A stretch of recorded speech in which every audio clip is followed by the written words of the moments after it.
What's happening, guys? How are we? Hope you're good. Thank you for joining. So today we've got episode 4 and I'm going to be running through how to prep for a show. So we're going to be talking about the ins and outs from week 1 to week 16 of prep, or 20 weeks, whatever your prep is going to be.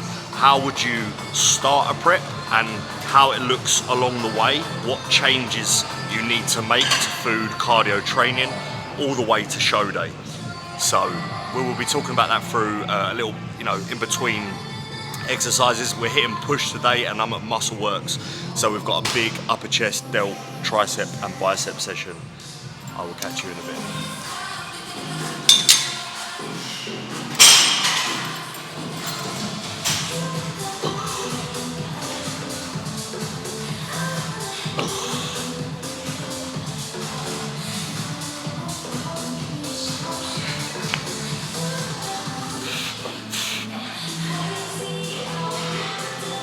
First exercise today, cuff Pec Fly.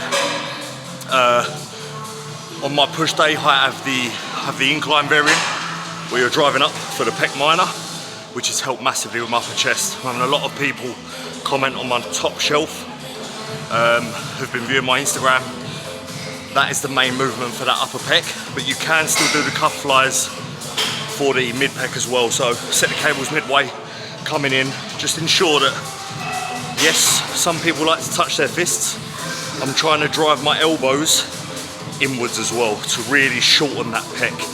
Have a good squeeze in that 1 second position there and a nice stretch on the way back as well. We'll do 2 sets of this just to get the pecs nice and warm before we go into any heavy compound work.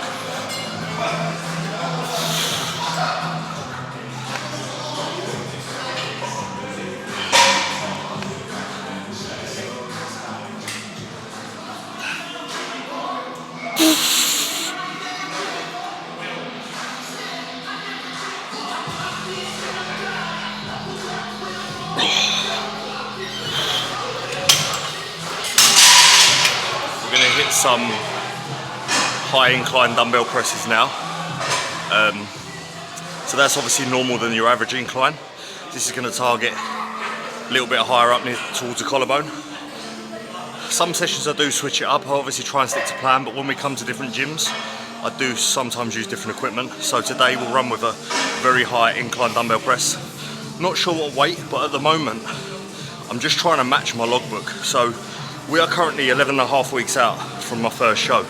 I've already lost about 14 kilos in body weight, 2 stone in about 7.5 weeks.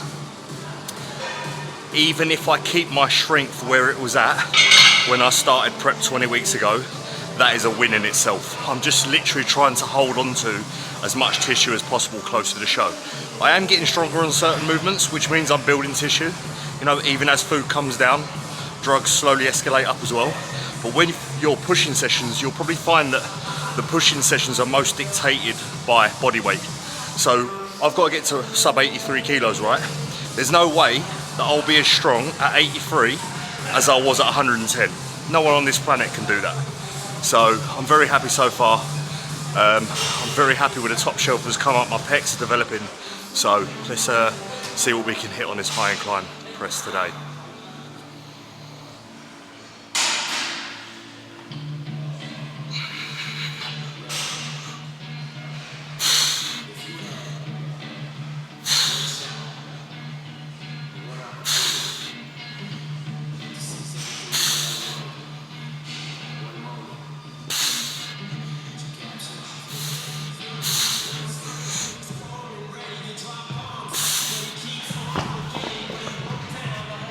Take that, that's good.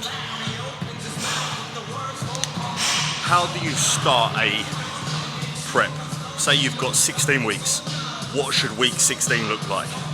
Now, you can use this information for a lifestyle client also, or someone prepping for a photo shoot, or someone prepping for a show. But obviously there's different level of intensities, you could say. But in every phase, for example, your dieting phase, generally you would start your food as high as possible. Why is that?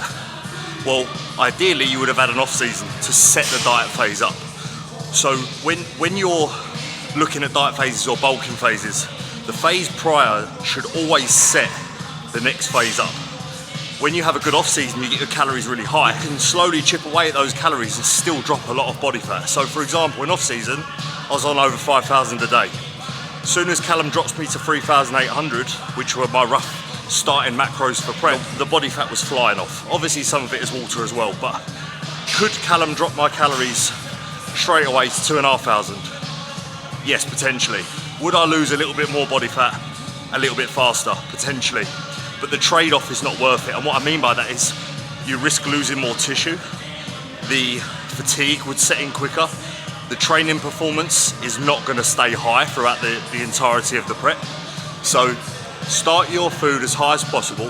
If you had an off season, you're here, just chop it to here.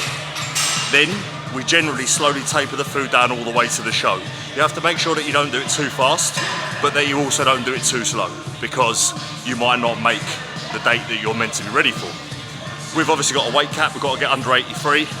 As I said earlier, I'm 14 kilos down. We've got another 14 to go, because I'm 96 this morning, so 13 kilos to go. We've got 11 weeks, we've got enough time this year. This is the year, guys, this is the year.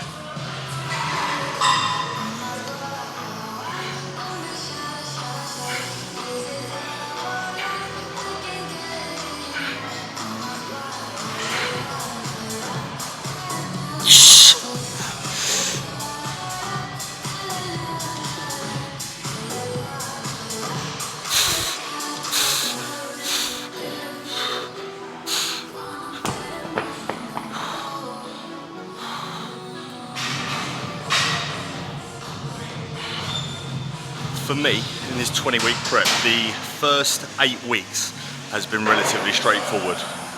Cardio's been straightforward, food's still been a decent amount, and that's how it should be for the first, say, 30 to 60% of the prep, because it was set up in off-season.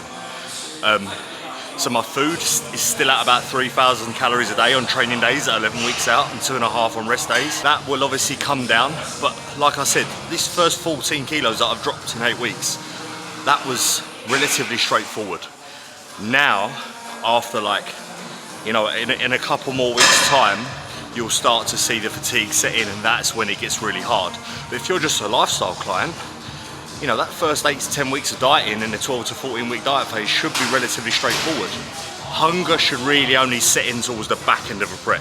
Training performance should take a decline towards the back end of a prep, close to the show. Even as the drugs go up, they will help somewhat, but you're gonna have days where you're low energy. But at the moment, I'm in a good place. I feel I'm still progressing some of my movements. The strength is good. I just said to Andy today, I feel weirdly strong today. Some sessions I can't get too much of a pump. I'm running a little bit more flat than usual, but that's just because the carbs are coming down. But yeah, overall, 11 out, I feel in a good position. Callum hasn't dropped my calories. He didn't drop them last week, he kept them the same. So he obviously feels that we're not in a rush either.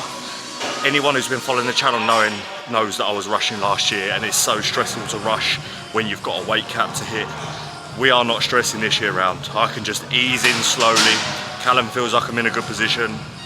And overall, I know I'll bring the best package that I can bring, because that's what I want to do. This first time on stage, I don't want to look like a first timer. I want to bring a pro level of condition. I'm not saying I'm pro worthy, but in terms of like muscle tissue or anything like that, but because I'm with Callum, who owns Pro Coach, I want to bring a pro level of condition for my first time. It's just how I am.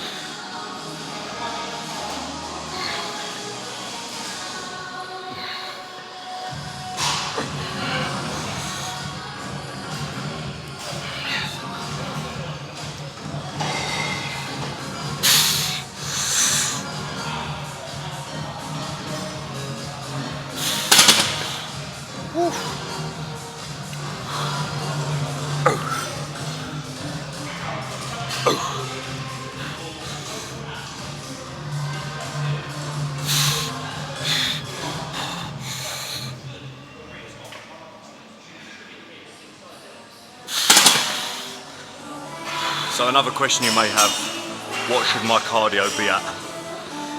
Like with the food, where you keep that as high as possible at your starting position, your output should be as low as possible.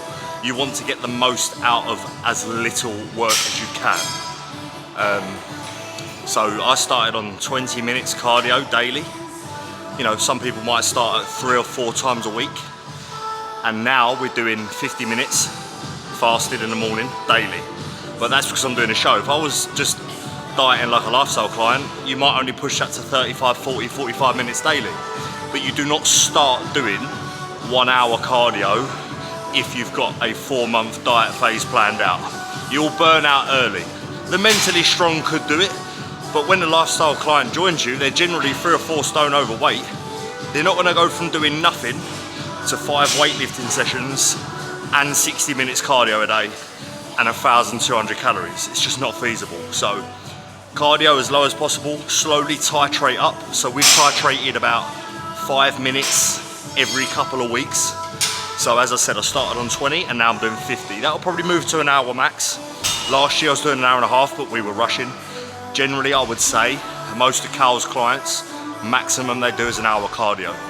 You've also got to understand that I'm doing steps as well. They started at 10,000 and now we've moved to 13,000, some of which with a weighted vest. It all just goes towards burning calories. But the steps are less fatiguing than cardio, so definitely in a fat loss phase, as much food as you can, as little cardio and 10,000 steps, and you can slightly adjust that as the weeks go on.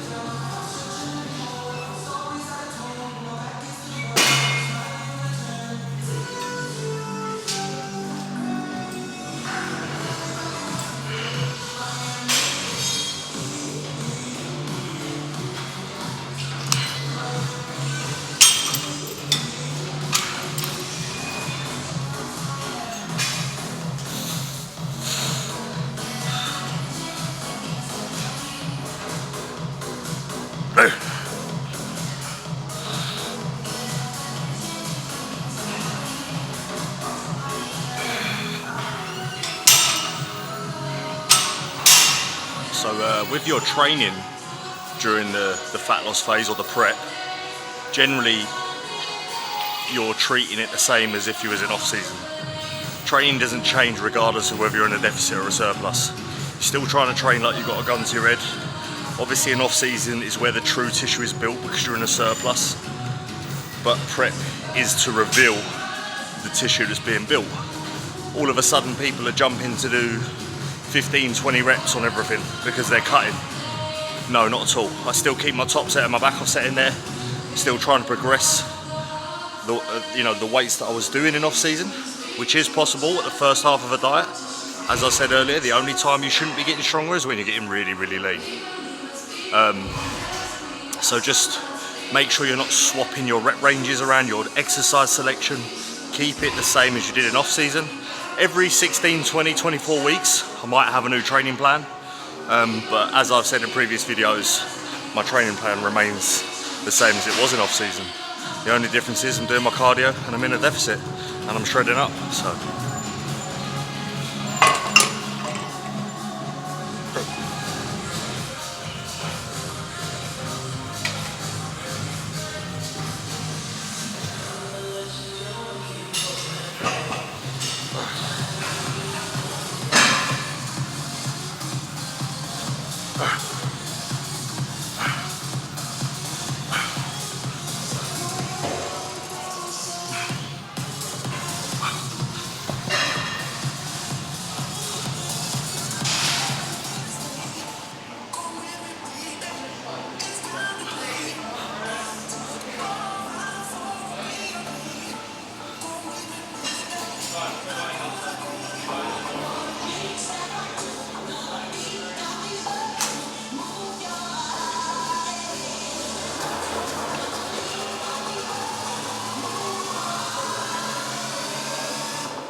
What's happening, guys? Thank you for watching. I hope that helps out. If you have any questions on the video, just let me know. But that is how I would structure a how-to prep, whether that's for a lifestyle diet, a photo shoot, or a comp prep. Now, 11 and a half weeks I've got till the first show, right? 11 and a half weeks to deal some damage. That 27th of August show changes everything. I'm gonna win that day, promise you that. Thank you for the support. Subscribe, like the video. I'll see you in the next episode.